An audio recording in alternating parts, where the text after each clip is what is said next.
Fringe Ministries presents an in-depth, comprehensive study on the Book of Galatians and the history that surrounds that book. Enjoy. Well, we are in part 5 of our Galatians study.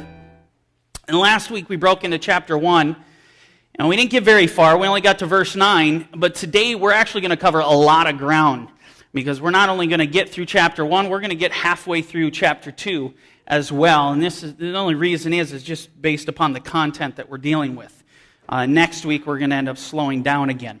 Now, upon entering into this epistle, we discovered that Paul, he wastes no time whatsoever in expressing his frustration and his disgust with the Galatians. And the reason Paul is so disgusted is because they're departing from the faith.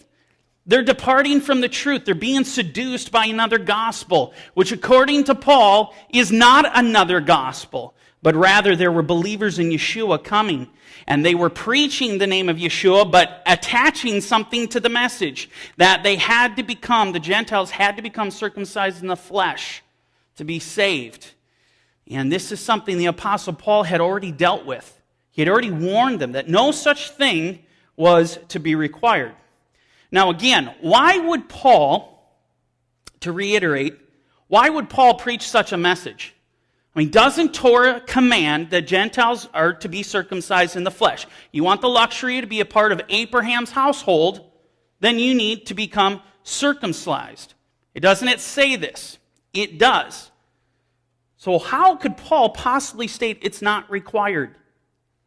Well, he does so because he understands that they've already been circumcised with the greater circumcision.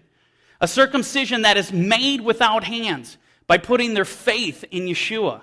And they were literally what they saw. When Paul looked out, he saw the seal. Remember, what is circumcision? It's the seal of the righteousness of the faith.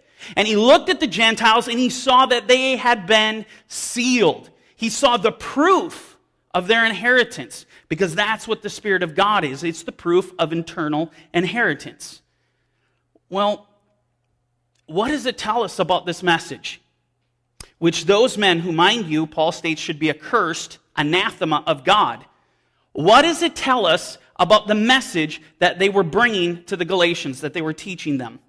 It tells us that their message was so persuasive, so convincing, that it caused them to depart from the truth, which Paul and the apostles, a confirmation with the Holy Spirit, had already delivered. And it's for this reason that we find the Apostle Paul, he's prompted to make the following statement. We're going to pick up where we left off last week. Verse 9. As we have said before, and so now I say again, if anyone preaches any other gospel to you than what you have received, let him be accursed, anathema. For do I now persuade men or God, or do I seek to please men? For if I pleased men, I would not be a bondservant of Mashiach. In other words, Paul is literally telling us that he's not out to make friends. Are any of you familiar with the 5 languages of love? One thing that I can tell you, one of Paul's languages is not words of affirmation. He didn't need a pat on the back. Okay? He's not looking to make friends. He's not to please the crowd. He doesn't need their approval. He is seeking the approval of God. That's it. Case closed. He continues in verse 11, but I make known to you, brethren, that the gospel which was preached by me is not according to man. For I neither received it from man, nor was I taught it, but it came through the revelation of Messiah Yeshua. Does this sound familiar? The statement should ring a bell, because this is the second time Paul has made it. You remember what he said at the head of this epistle, the very first verse. This is what he said. Excuse me. Paul, an apostle, not from men, nor through man, but through Yeshua HaMashiach. Notice what Paul does here. He does it in verse 1, and then he reiterates it again in verses 11 and 12. He is deliberately creating an emphasis here, as it were, to his unique testimony. Now, this is something in scholarship circles known as inclusio. Inclusio. It's basically a situation where you find the author, he's going to make a particular statement, and then later on again, he goes and makes the very same or similar statement. And what it does is it creates a pair of bookends. This is what it does. These bookends, or these inclusios, they serve as boundaries for establishing context, for establishing understanding of what is being spoken of in between. What do bookends do? Think of it this way, right? What do? They keep the literature that is in between the bookends from flopping about, falling down, falling off the shelf, correct? That's exactly what happens here. These bookends Paul creates, it's a support system to support those things that he had spoken in between these verses. The controversial things. Now let's look at this. When you got Paul coming out, and in between these verses, making statements like, people should be accursed of God if they don't listen to the message that I've already preached to you. Angels of God should be anathema if they don't listen to, if you're not going to listen to my message and you're going to appreciate them, well, then they should be accursed of God. When you make outrageous statements like this, you need a what? You need a support system to support these outrageous claims that you're making. And that's what is happening right here. Now, as we continue, we're going to see that Paul finds it necessary to elaborate on his personal testimony. This back bookend, it's huge. It's going to go for miles, as it were. He gets into an autobiographical mode, and we follow up in verse 13. For you have heard of my former conduct in Judaism, how I persecuted the church of God beyond measure and tried to destroy it. It's interesting. Paul draws the Galatians back in time here to his conduct before he came into the faith. In other words, he's saying to the Galatians, look at me. Look at my testimony. Look at where I was, and look at where I am now. He's addressing his authentic apostleship. When I look at the background of the Apostle Paul, I got to tell you, I can understand why the Lord chose him. I love to see how the Lord's mind works. It's beautiful. The Apostle Paul was literally perfect for the job. He was perfect to carry out the most controversial message of the day. A message that would still contain controversy almost 1,900 years later. Over 1,900 years. Let me give you an example of Paul's former conduct prior to coming to faith in Yeshua. Because I want to give you a taste of what Paul is alluding to here. And let me set the stage. If you remember Stephen, that righteous man of God who was anointed with the Ruach, he's testifying before his Jewish brethren about Yeshua, that he is the Messiah. And then he looks up at the climax of his dissertation. He looks up and he says, I see Yeshua standing at the right hand of God. And what happened? They began to stone him. And we pick it up in Acts verse 8, chapter 8, verse 1. Now Shaul, Saul, Paul, was consenting to his death, Stephen's. At that time, a great persecution arose against the church, which was at Jerusalem, and they were all scattered throughout the regions of Judea and Samaria, except the apostles. And devout men carried Stephen to his burial and made great lamentation over him. As for Saul, he made havoc of the church, entering every house and dragging off men and women, committing them to prison. This is intense. Men and women. We go on. Then Shaul, still breathing threats and murder against the disciples of the Lord, went to the high priest, the Kohen Gadol, and asked letters from him to the synagogues of Damascus, so that if he found any who were of the way, whether men or women, he might bring them bound to Jerusalem. So looking into Paul's history, into his background, we see Paul wasn't just opposed to the faith. Exactly. He didn't just have feelings about the faith.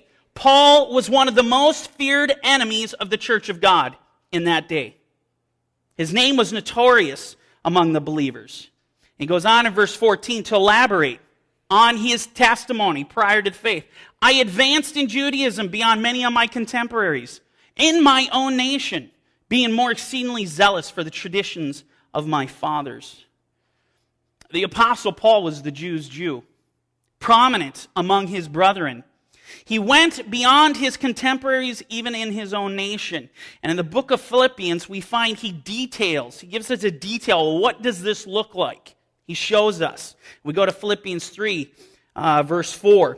Though I might have confidence in the flesh, if anyone else thinks he may have confidence in the flesh, I more so. Circumcised the 8th day, of the stock of Israel, of the tribe of Benjamin, a Hebrew of the Hebrews, concerning Torah, a Pharisee, concerning zeal, persecuting the church, concerning righteousness, which is in Torah, blameless.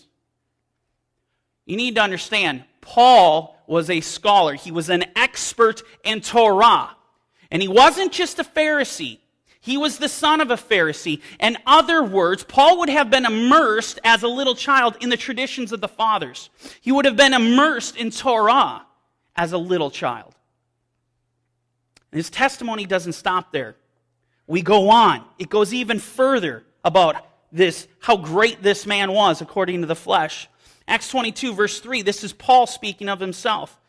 I am indeed a Jew born in Tarsus of Cilicia, but brought up in this city at the feet of Gamaliel, taught according to the strictness of our father's law, and was zealous towards God, as you all are today. So to add to Paul's illustrious list of accolades, we find that not only was Paul a Pharisee, the son of a Pharisee, but we also learn that he was brought up at the feet of Gamaliel. Now, for those of you that this might not mean a whole lot to, let me put this into perspective for you, what this statement really means. If we go to the Eerdmans Bible Dictionary, this is how it's a great commentary on who Gamaliel is. Listen to how they word this. Rabban Gamaliel, called the elder. According to the Talmud, he was the son of Simon and grandson of Hillel, the elder. Other sources call him the son of Hillel, whom he succeeded as leader of the Sanhedrin. In other words, Nasi, the Nasi of the Sanhedrin. Now, the first thing I want to point out here, as they go to describe Gamaliel, one of the first things that is mentioned intentionally here to draw on his greatness is another man. It's Hillel. Hillel is one of the most revered names in all of traditional Judaism. His teachings are found in the pages of Judaism's sacred text, the Talmud. He is one of the most influential Jews, I can tell you this, that has ever lived in Orthodox Judaism. They go on to describe Gamaliel. He is a distinguished teacher of the law. He was the first to be honored with the title of Rabban, our master or teacher. Gamaliel was instrumental in establishing liberal Phariseeism and is generally acknowledged for his humane interpretation of the law.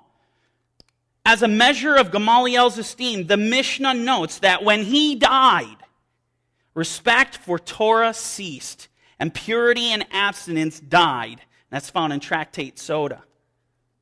Wow. I mean, this is quite a description of this Gamaliel. This is the very man that the Apostle Paul studied under, whose grandfather was Hillel, the elder. So when Paul states that he studied at the feet of Gamaliel, this is a dramatic statement. It should catch your ear. It would have caught the ears. It would have carried great weight in his day among his fellow brethren. My point is this. When it comes to being highly esteemed among the Jewish people, the Apostle Paul was in a category that few men shared. The Apostle Paul was part of an elite group in Israel. Can you think of anyone better to deliver this highly controversial message to the Gentiles than the Apostle Paul? Especially knowing what we know now, knowing that the gospel which he preached was going to come under fierce attack by his fellow believing Pharisaic brethren who were believers in Yeshua. Brothers who stood their ground that the Gentiles must be circumcised in the flesh or they cannot be saved. Now, even despite this, given this illustrious background, Paul required much, much more than his accolades. He required a spiritual experience like none other, an experience that's going to give him spiritual insight into the will of God, a spiritual insight into Yeshua, into Torah, truly understanding Torah according to the Spirit. I want to show you Paul's spiritual testimony. As he's explaining, he's on trial, and he explains to King Agrippa his supernatural transformation. We find in Acts 26, verse 12, "While thus occupied, as I journeyed to Damascus with authority and commission from the chief priest, at midday, O king, along the road I saw a light from heaven, brighter than the sun, shining around me, and those who journeyed with me. And when we all had fallen to the ground, I heard a voice speaking to me and saying in the Hebrew language, 'Shaul, Shaul, why are you persecuting me? It is hard for you to kick against the goads.' So I said, 'Who are you, Lord?'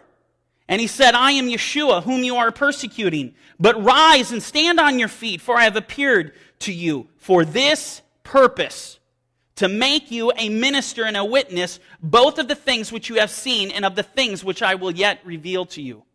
I will deliver you from the Jewish people as well as from the Gentiles, to whom I now send you, to open their eyes in order to turn them from darkness to light, from the power of Satan to God, that they may receive forgiveness of sins and an inheritance among those who are sanctified by faith in me.'"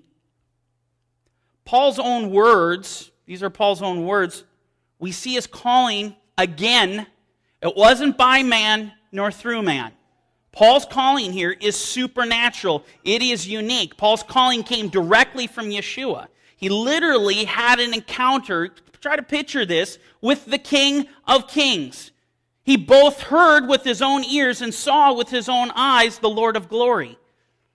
This is the testimony that Paul is emphasizing to the Galatians. He's reminding them who he is and what had happened to him. Now he goes on in his testimony to the Galatians in verse 15, and we read, "But when it pleased God, who separated me from my mother's womb and called me through his grace to reveal his Son to me, that I might preach him among the Gentiles, I did not immediately confer with flesh and blood." Did you catch that? The Son was revealed to him, and he did not immediately confer with flesh and blood. In other words, Paul didn't walk around looking for another man to confirm his calling. I mean, could you imagine this? He walks up to someone and says, "Sir, this is what has happened to me. I saw the Lord of glory. He's commanded me that I'm supposed to go out and I'm supposed to preach the gospel to the Gentiles. What do you think about that? Should I go?" He doesn't do that. He's not seeking for a second opinion. He's not seeking man's counsel. The Lord spoke to him, that's it. He doesn't care what you say or what you have to think here. Now he goes on in verse 17, "Nor did I go up to Jerusalem to those who were apostles before me, but I went to Arabia and returned again to Damascus." Now you need to understand, this is really saying something. Not going up to the apostles who reigned in Jerusalem. They were the council of the living God, or literally reigned in the city of God. This statement would have struck at the heart of the believers in Galatia. Making this statement, again, a statement like this carries great weight. And certainly Paul includes this in the letter to further accentuate his divine calling and the legitimacy of the message that he has brought to them, a message which is coming under attack. We continue in verse 18. "Then after 3 years, I went up to Jerusalem to see Peter and remained with him 15 days. But I saw none of the other apostles except Yaakov, the Lord's brother.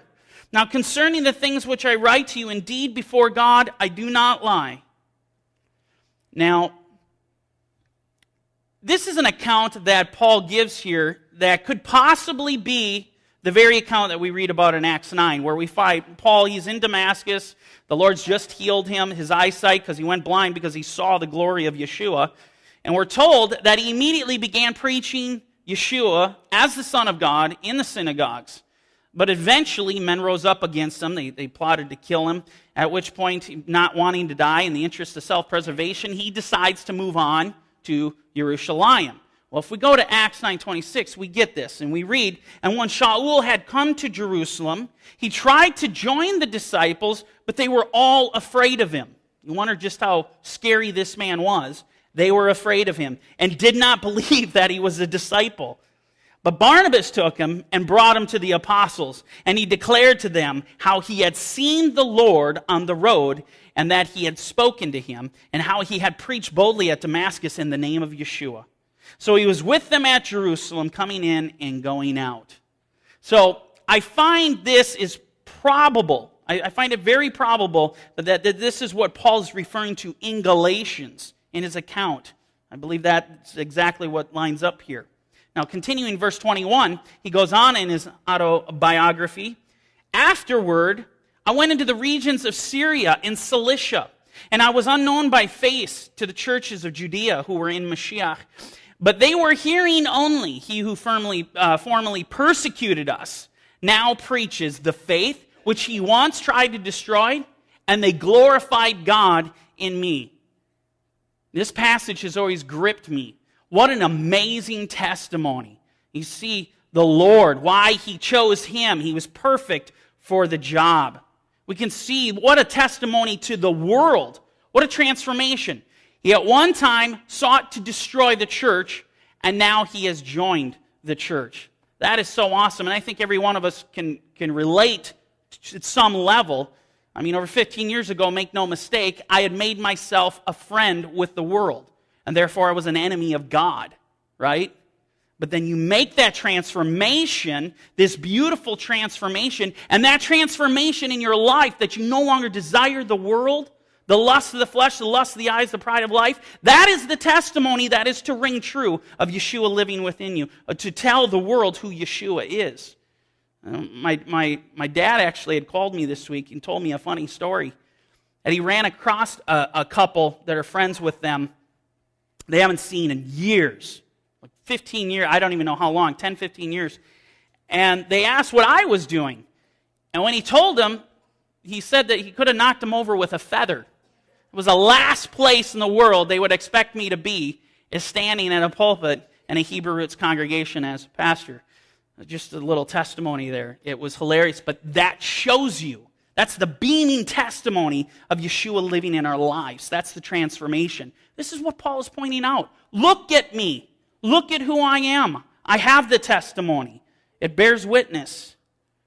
Now we continue. We're going to break into chapter 2. Then after 14 years, I went up again to Jerusalem with Barnabas and also took Titus with me. And I went up by revelation and communicated to them that gospel which I preach among the Gentiles, but privately to those who were of reputation, lest by any means I might run or had run in vain. Now, this passage, I believe, is actually referring to Paul and Barnabas' journey in Acts 15. I believe there's very strong evidence here. Remember, going back to that Acts 15, men had come to Antioch from Jerusalem, and they began to dispute with Paul and Barnabas about whether or not the Gentiles were required to become circumcised in the flesh. And Paul and Barnabas, not agreeing with their assessment, they were forced to take the issue up to the holy city of Jerusalem. And what we are told when they got there was what? According to Acts 15, we're told that Paul and Barnabas communicated to the apostles the gospel that they had preached among the Gentiles. Exactly what is being recorded here in verse 2. Now you might be thinking to yourself, well, I don't remember in Acts 15 an account recording that Paul took Titus with him. And clearly in this account in Galatians it says that he took Titus. Actually, we do find that Paul took others with him when he went. And I'll just show you this briefly.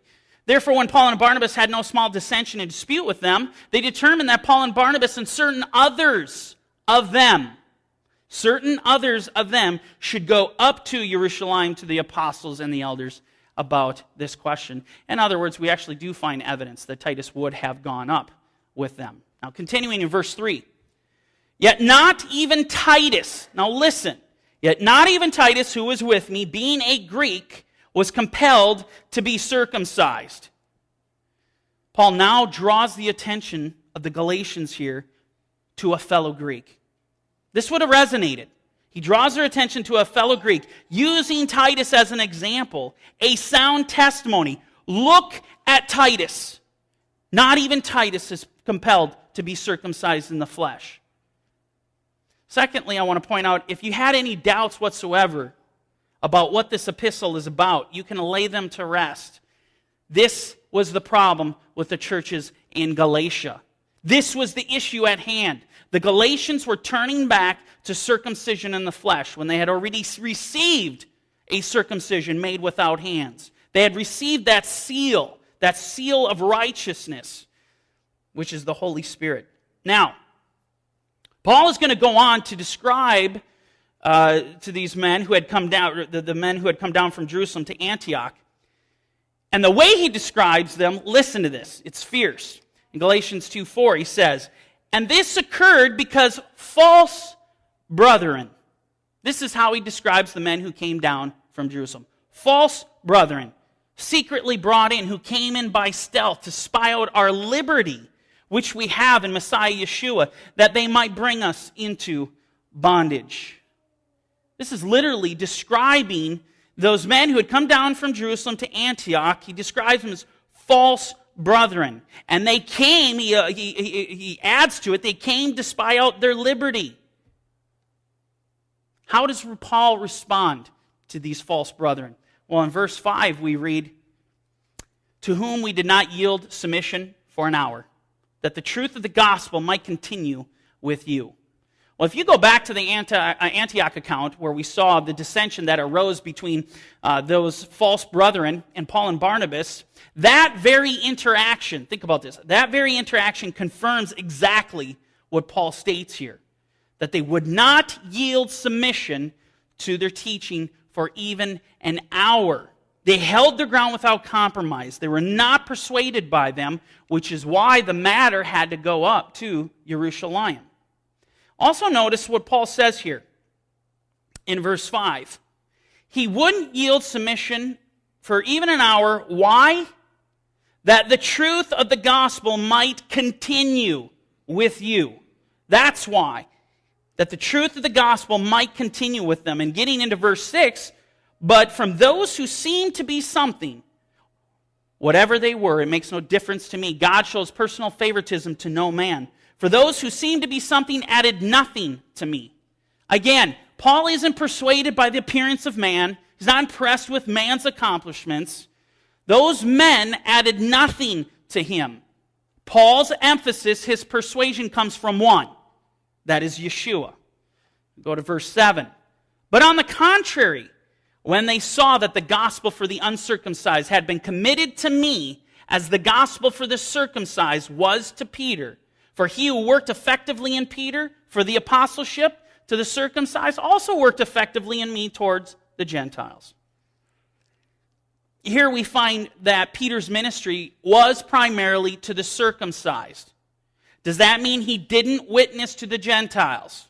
No, that would be a false statement. There's scriptural evidence that Peter went to the Gentiles, that he preached the gospel to them. I want to be very clear on that.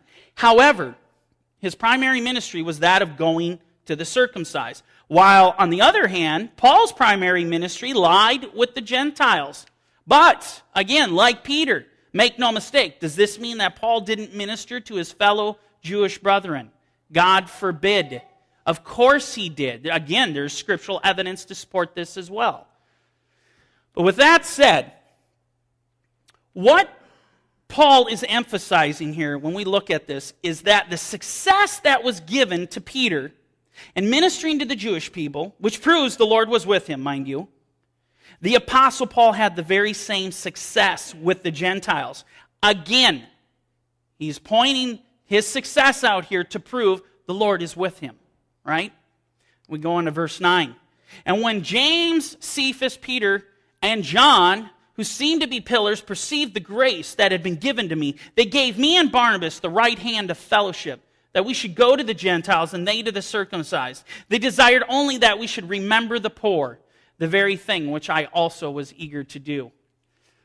And going back to the court case that took place in Jerusalem, we found that both James and Peter corroborated the testimony that Paul and Barnabas gave, right?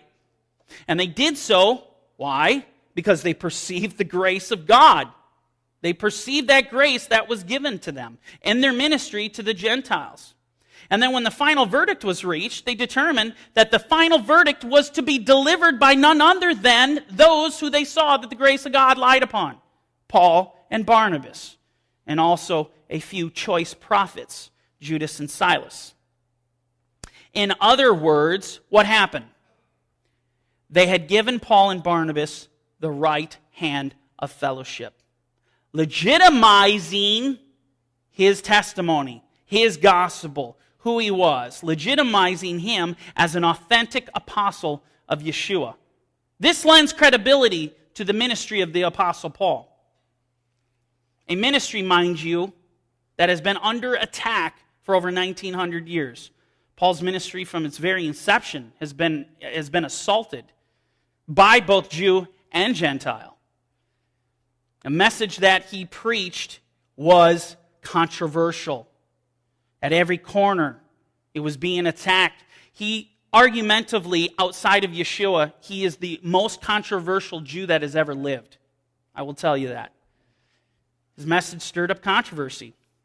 In closing, I want to share something with you that I found really interesting concerning the Apostle Paul. As I was reading Dr. Brown's response to the Rabbi Shmuel Boteach's book, Kosher Jesus, he made an interesting statement in his book. And what he did is he mentions an author, a Jewish author by the name of Michael Shapiro. And Michael Shapiro authored a book called The Jewish 100, the ranking of the most influential Jews of all times. And in this book, he ranks Paul. Are you sitting down? This is a non-believing Jewish person. He ranks Paul the 6th most influential Jewish man to ever live. You know who he had to beat out to gain that title?